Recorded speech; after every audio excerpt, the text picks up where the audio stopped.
Hello, welcome back to my channel. Thank you for watching. Uh, Doing my Thursday night stream. As always, tonight I'll be going through series 2 of the new Teen Titans books. A few weeks back I did series 1, which I've completed, but series 2 quite haven't gotten there yet. So just go through some books, show some missing gaps, and see how we go from there. So we will start off with Teen Titans, the new Teen Titans, number 1, issue 2, with Dick Grayson as Nightwing in the retro disco costume, which I've always found pretty cool.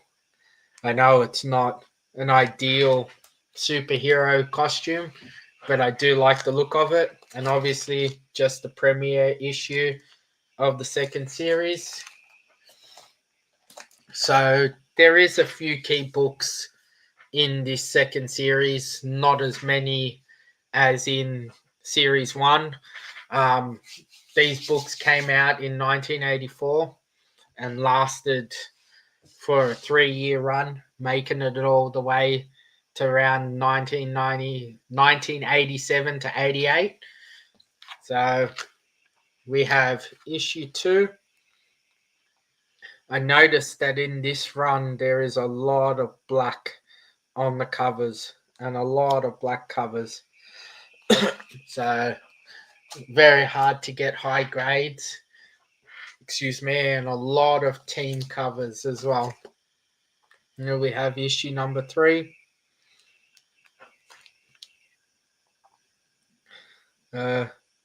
Very busy covers and a lot happening on a lot of these books, and it was pretty much Perez's artwork is awesome on these books, but he loved drawing all of the characters like on every cover. You can see first 3-4 issues in, and the amount of covers and characters on covers. So that's issue 4. Then we have issue 5, which is the next minor key in the run, and another black cover. Just look at the detail there is in that cover. So this is Death of Trigon the Terrible. I'm not even going to pretend to know. I actually know who that character is, but it's his death. Then we have number 6, which is a bit of a move from the norm of the first few issues. Pretty cool cover as well. And then let's fix these stacks up before they start ending up everywhere. Alright. So we have number 7, which compared to all the other covers, very, very different take and different artists, obviously. And this is first appearance of Tia, mother of Lilith Clay. So we have number 8. Just another fun-filled cover. All the Titans on the cover. Sorry.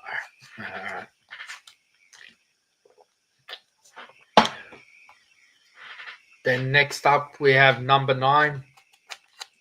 First appearance of Cole. With a K, not a C. The final battle. So then we have number 10.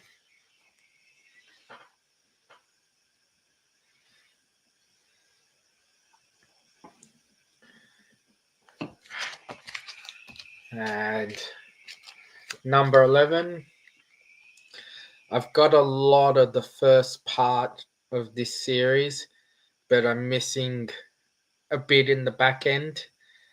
So I'll be putting this series on the list of books I'll be hunting when I start getting to shows again. So we have New Teen Titans number 12.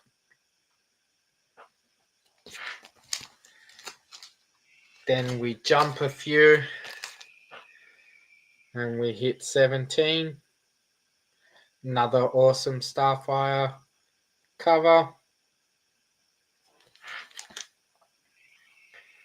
The artwork and the look Starfire had back then was cool. It's unique. How you going, Marcus? Yeah, you're starting early on Perry. He hasn't even said anything yet. We have number 18, Titan's Tower. Number 20. So probably one of the bigger books in this series, even though it's not really that big, but an awesome team up cover if it'll focus. Come on. Donna Troy, Aqualad, Speedy, Hawk, Robin. So Robin and Jason Todd finally joined the team in this one. Then you have number 21.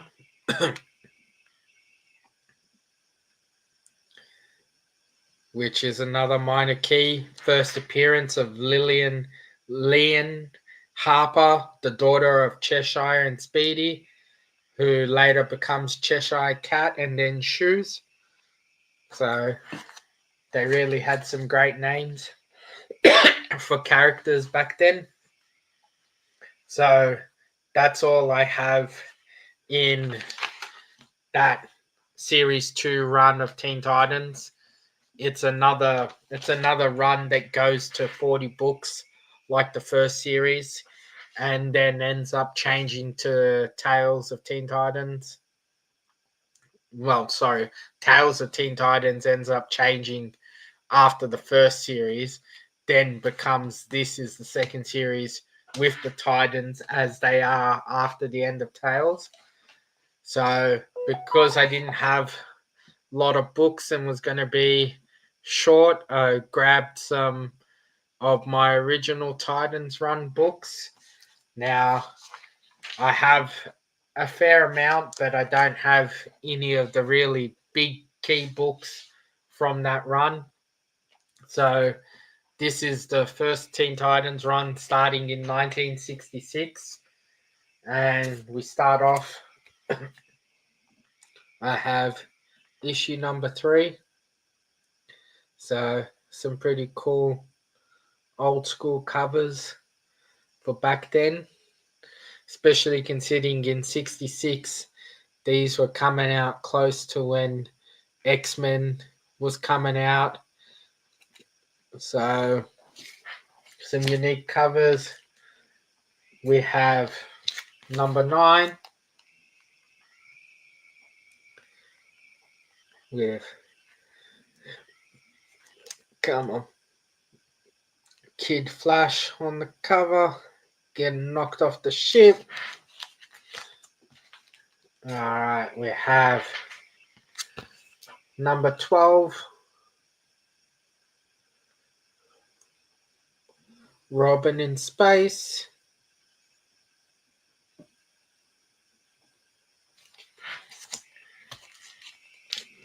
We have number 13,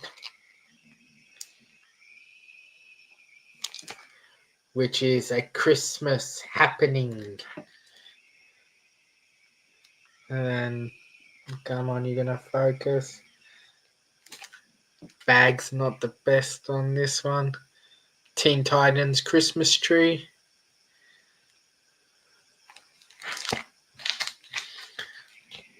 Then we have number 16, which is probably one of, I think, the only keys I have in this first run.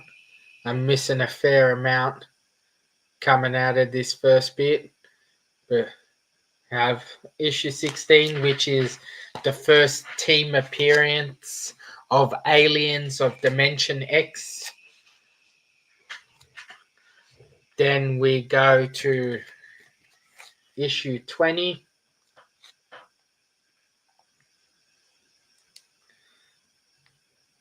How you going, Mitch?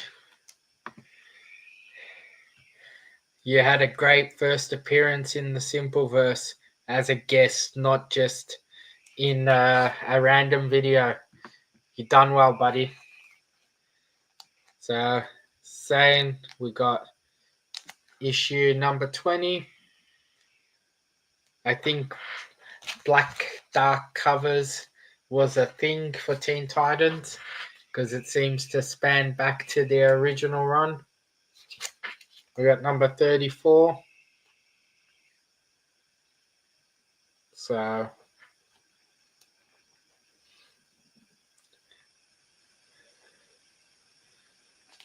cool. Then we jump up to 35. So trying to find these original Teen Titan runs here is very, very hit and miss. Yeah, I know you've been there, but you weren't a guest. It's different getting invited onto a show and being in a video. I remember having my first guest appearance on the Simple Verse. So we have issue 37. As I was saying, these books can be hit and miss to find here. I think they might be a little bit popular because whenever people have them, they'll have a decent chunk of books, and then there is none left. Like they go quickly. So finding this original run has been a bit of a pain for me. I haven't extremely been chasing them, trying to complete, but it is on my list of things to do. I've been actively trying to hunt the first appearance of the Teen Titans. So hopefully I get that book sooner than later. But we have number 38. Then we have number 39.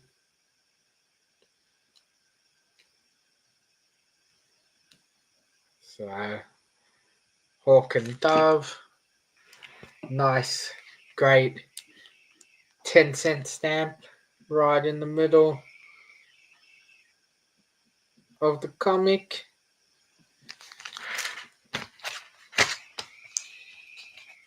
Then we have issue 40. So I know comics back when these were coming out were monthly and bi-monthly books, but for a 50 issue run, it spanned 11 years, this Teen Titan run, which is pretty cool considering that an issue and a series coming out these days, you can get 50 versions of the one book, and Teen Titans run spanned 11 years to give us 50 issues. So this is one of the more bigger keys in this run, which isn't even much to say considering it's not extremely big. but you got the first appearance of Karen Beecher as Bumblebee, who was DC's first black superhero, and it's her joining the Teen Titans, but I don't think she's on the front cover. Nope. And Dula Dent takes the name Harley Quinn. So first mention of Harley Quinn, or early mention. I don't know if you're going to tie it directly into Harley Quinn, but there'll be some people who would. And then we have the second last issue, sorry, at number 52 of the original run, Teen Titans 52. And that is the two runs of issues that I have for my Teen Titans run. So Teen Titans is going to be something that I start focusing on next. I not stupidly, I rushed into doing Justice League and started buying Justice League books without overly thinking about some of the runs that I'd already started and not quite finished. And the Justice League the Teen Titans run is one of them. I think out of the 6 or 7 series that there is, I've got three runs completely finished. Obviously, Teen Titans Academy, the Teen Titans from the rebirth, whatever call it, run you want to have it as, and I got to backtrack some of the others. So obviously, I got to finish off my original run, and I have to do my New Teen Titans Series 2 run. I have the New Teen Titans Series 1 run complete, as well as Tales of Teen Titans. And I think the one more run that I'm missing a few books in is the new 52 Teen Titans run is missing a few. Let's just double check that. So Teen Titans.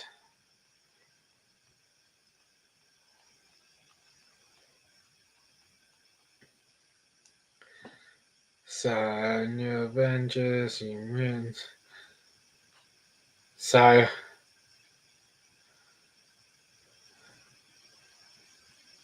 yeah, Teen Titans. So we have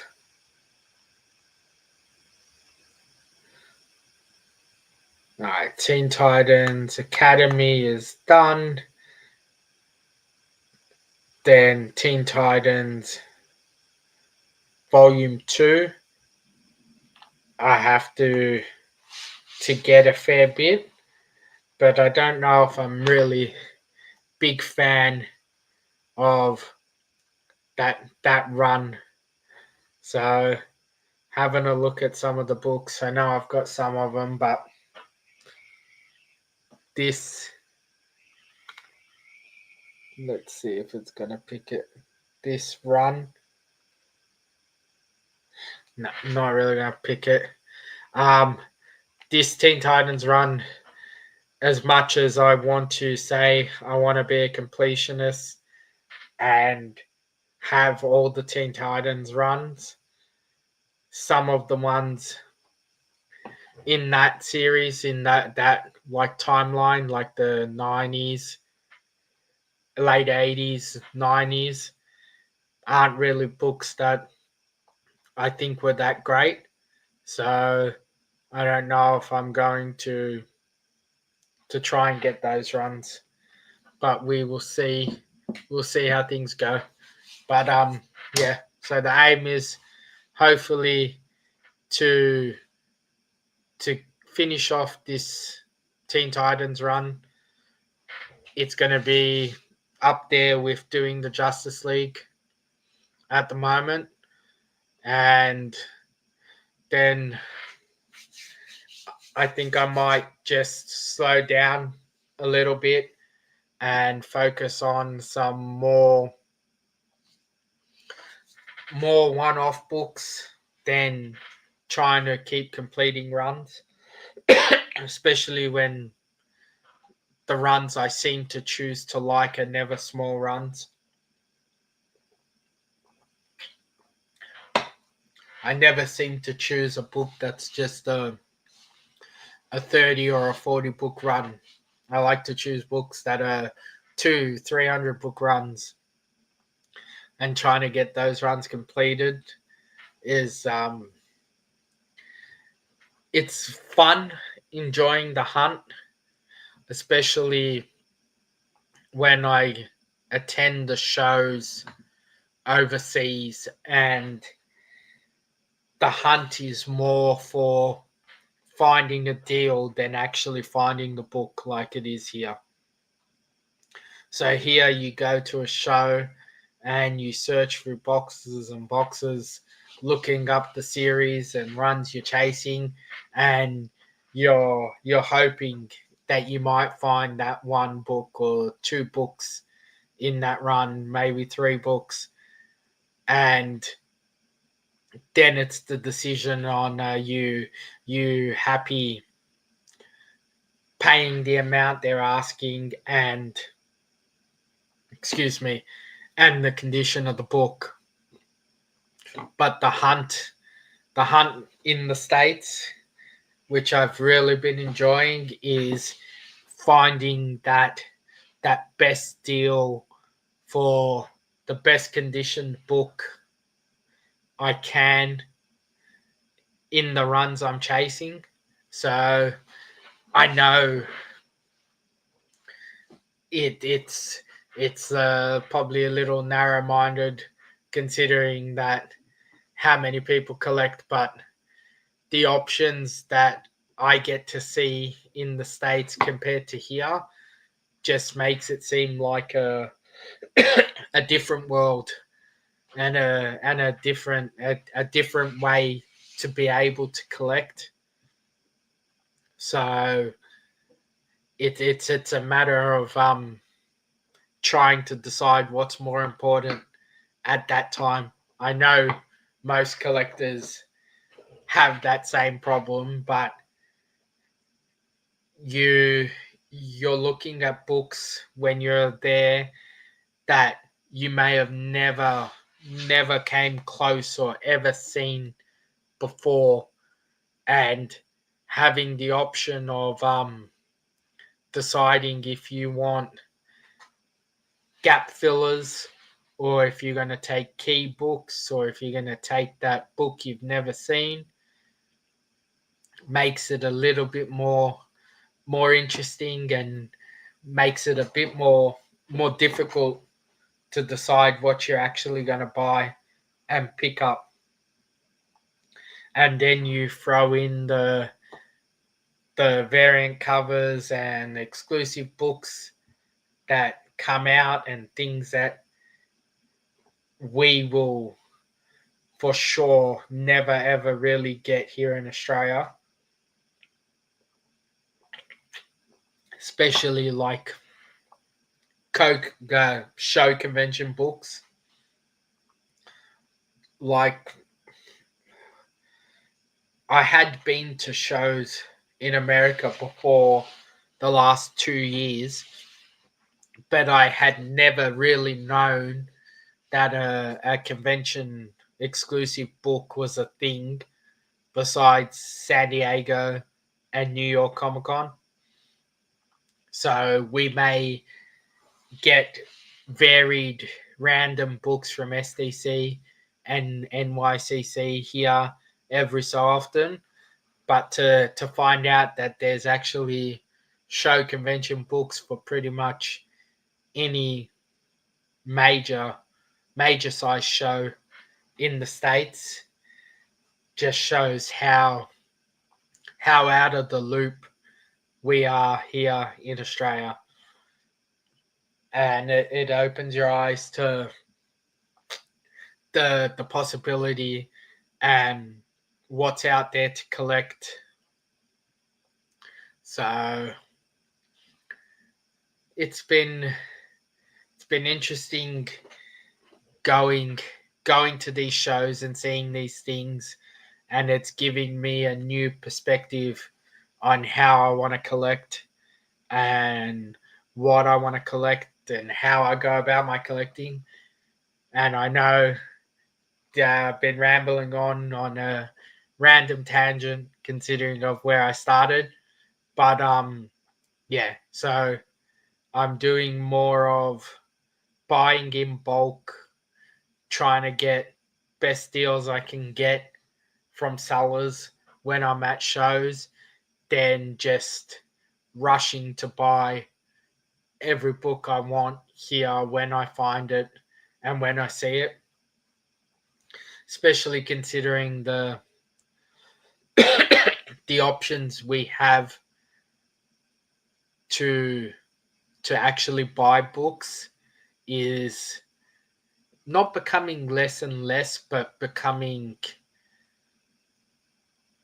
a bit more of not much new stock is coming into the sellers. So when you do find a new seller or a seller that doesn't do the conventions and the shows continuously, they have that opportunity of building up a decent backlog of stock to bring something new to a show. And you just got to hope that you're there before every other person who likes that seller. So it's becoming a different way of collecting here in Australia, especially from what it was when I started. Like, I would buy every every number one book that of a character, not really understanding that just because it's number one book doesn't really mean there's anything important to it. Just the number one meaning it was a new run or a new series, and buying anything that was considered a key issue. Looking on Key Collector, if you typed in the issue number and it came up and it said key for this, I would buy it. And just, it started me on a run of a lot of random books and series that I start collecting and don't know if I'm ever going to finish. And I think it was a bad habit I had with my collecting.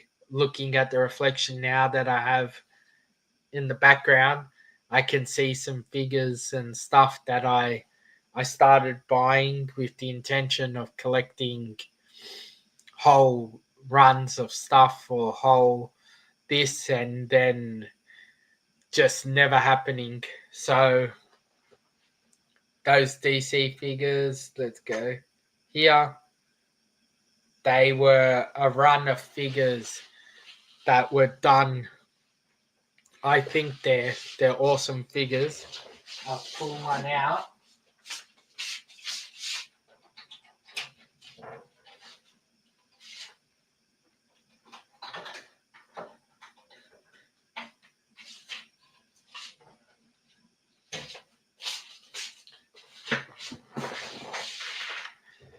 So they're a run of DC figures. and I'm pretty sure it's Kotobuku or Kotobukiya. I know I'm probably murdering the name that made them, but they were an awesome line of figures, and I know they're not your traditional DC figures, but I thought they were pretty cool. But the one thing they did with these figures was you could not get them out of the box without opening the box. Like you physically have to, it's like ripping the card off a figure, blister box, well, not blister box, a blistered card figure. Like to get the stand, you have to rip off the plastic to get to this very basic, simple stand, considering the type of figures they were. But they started off releasing these figures slowly, like you'd get one every couple of months. Then they started collecting, obviously, Superman, Supergirl, Batman, The Flash, Green Lantern. Then, slowly, they started releasing other runs of figures in the same style, and you couldn't find the rest of the run.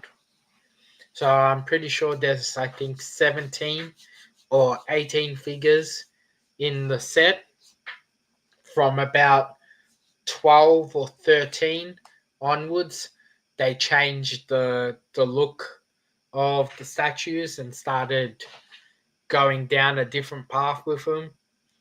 So they started changing the style and the look of them, and I got stuck halfway through a collection because of my impulsiveness just to buy everything Marvel and DC that was available at the time to me. I have, I think, 1, 2, 3, 4, 5, 6, 7. I think I end up with 8 or 9 of the 17 figure run. And I honestly don't know if there's a resale market for them, considering that I've had to rip part of the boxes out just to be able to display these figures, because a lot of them don't display by themselves. They're very, very top heavy. So there is a lot of articulation in these figures, so you can see and probably hear the clicking of the feet, and then you got the knees. So pretty decent movement. And then you have sideways, same with the shoulders. Arms are a little bit more stiffer moving. Oh, we'll see. I might have to do some research and see if there is a resale market for these figures, especially considering they're opened. But even the detail for a action figure, the detail was really detailed for these figures. Back in, I'm going to say I started collecting these in 2013, 2014. So it's been 11, 12 years. Let's see if it'll focus. So simple details, but done really, really well. It doesn't want to focus on him. Let's see. Let's see if I cover me. No, yeah. So just the faces look very anime style faces with the suits. Seem very, very like mech tech style figures. So, but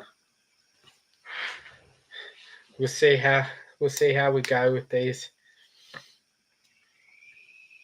So, alright, we have a local show coming up this week, which is the Yarraville Comic and Toy Fair, which Billy hosts.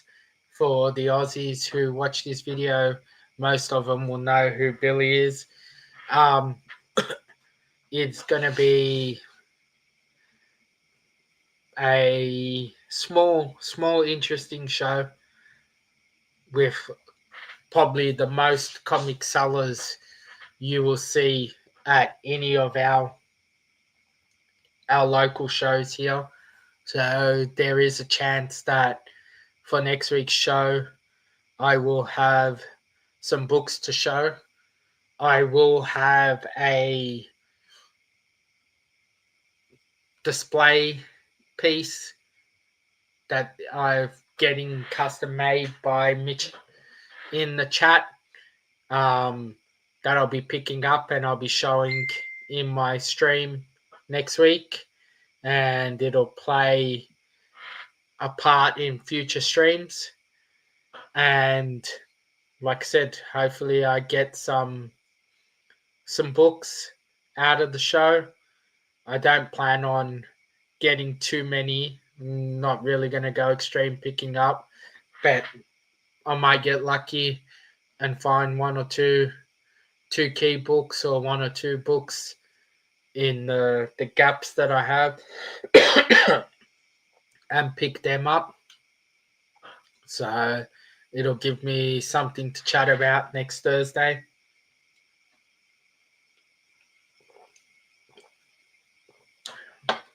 On my stream. Okay. Quickly put this back.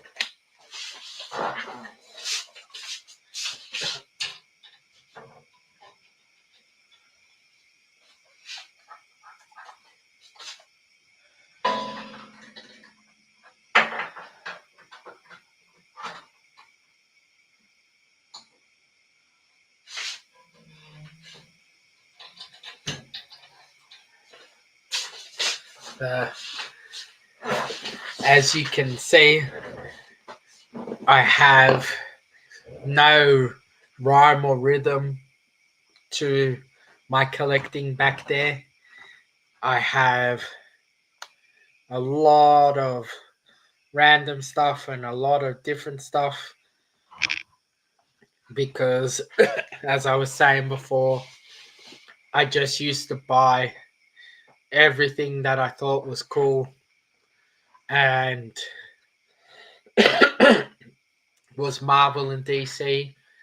And I started with Hot Toys, and then the prices of Hot Toys just went stupid, and they started re-releasing figures with a different color and a different mask or a different thing, which I know is marketing and just the common thing that happens in this world of collecting. But for some reason it rubbed me the wrong way, and I just refused to spend the stupid amount of money on a hot toy that they're asking for, considering that they're reusing molds, making the same toy with a different sculpt or a different paint color. And then I started on collecting my premium format statues, which I have, I think, about 7 or 8 of now.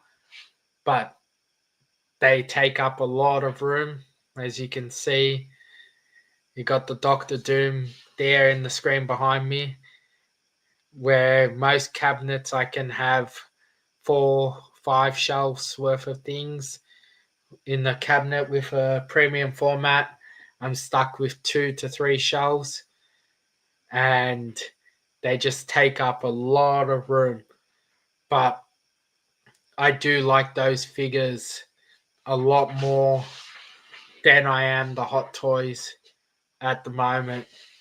So it's a matter of deciding if I shift my collecting and try and start something and finishing it in the figures and statues wise, which I am really trying to do with my X-Men run stuff that's there in the far corner. I know you can't see it clearly, but I will do a room tour of it again eventually soon. Once I'm going to be fixing up that figure, the cabinets behind me, and building a cabinet. So I might do a before and after. Hey Brian, how are you, buddy? Uh, uh,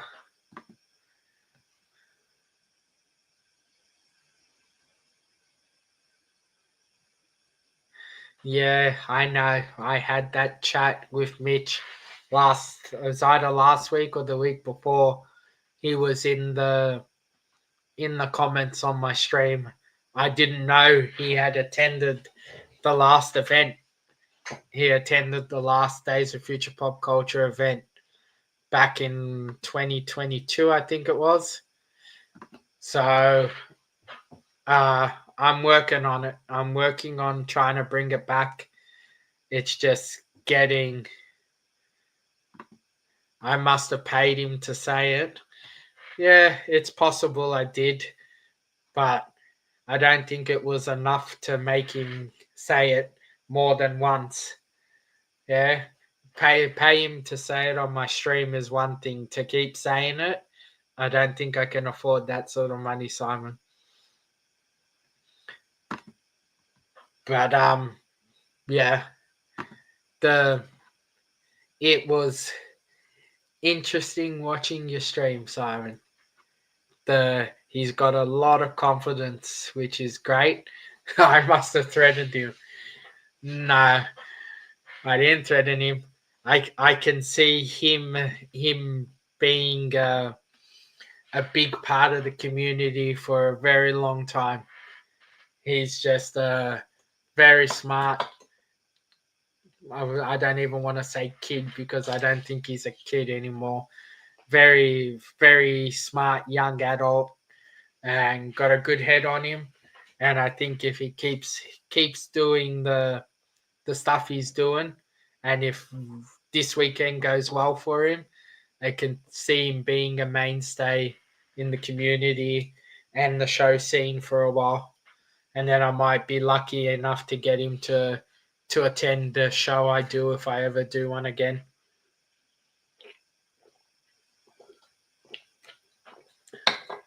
If I'm able to get it back on its feet and going. So just trying to find some time to get there and get into it and start planning it again. So the ideas are flowing in my head on what I want to do and how I think I would approach it and stuff like that. So we'll see if I can actually get some commitment into it and get it going again. I think it might be around the same time that so what is it, Simple Stock or Simon Stock makes an appearance. So, but as I was saying, I'm rebuilding this cabinet at the back eventually because I gotta do some renovation works in this room.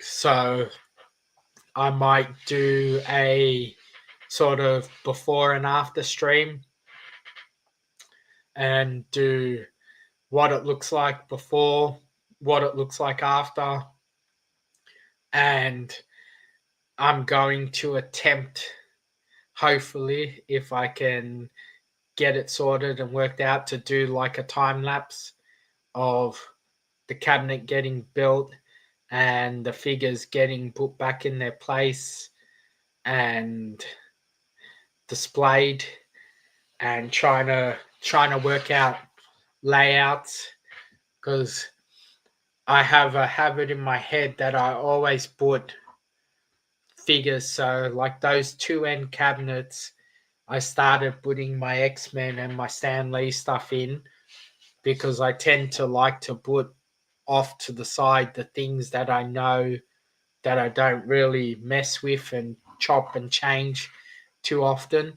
So I like to put them away in the cabinets, even in like drawers that I don't have to struggle to open and close as often because they're in corners and stuff. And then I put all the other random stuff in the in the middle sections because I have a habit of tending to chop and change where things are and trying to move things to make space for every little extra thing that I get.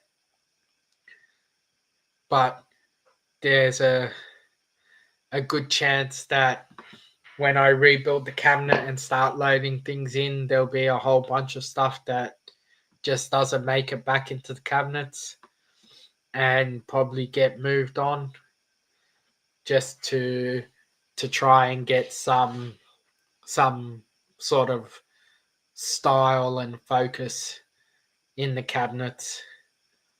Because right now I have a little bit of every sort of random thing you can think of.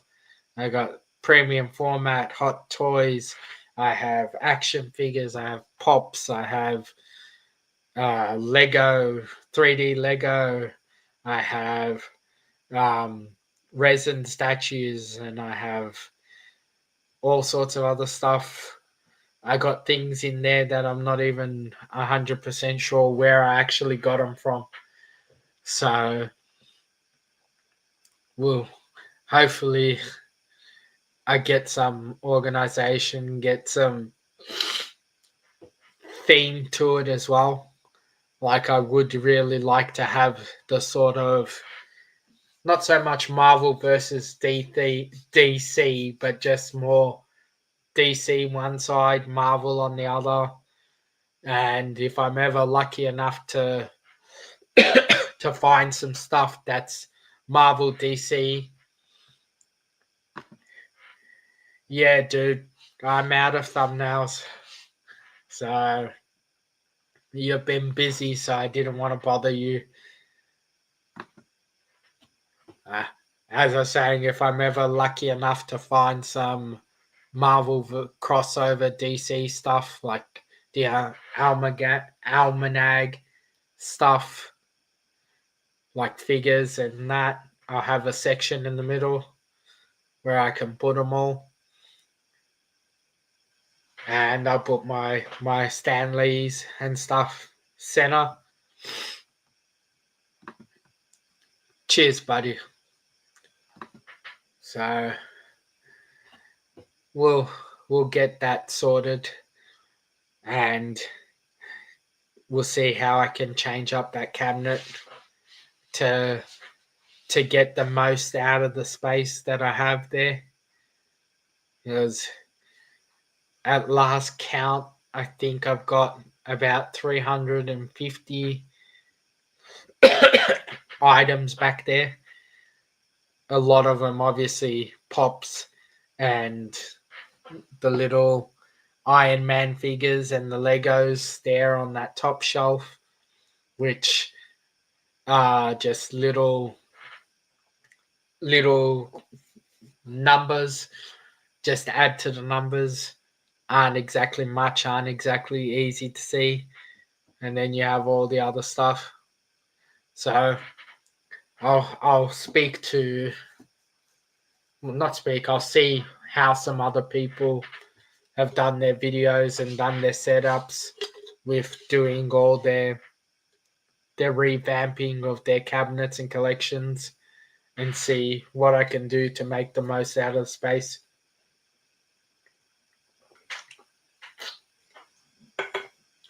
And work out how I'm going to do my sections.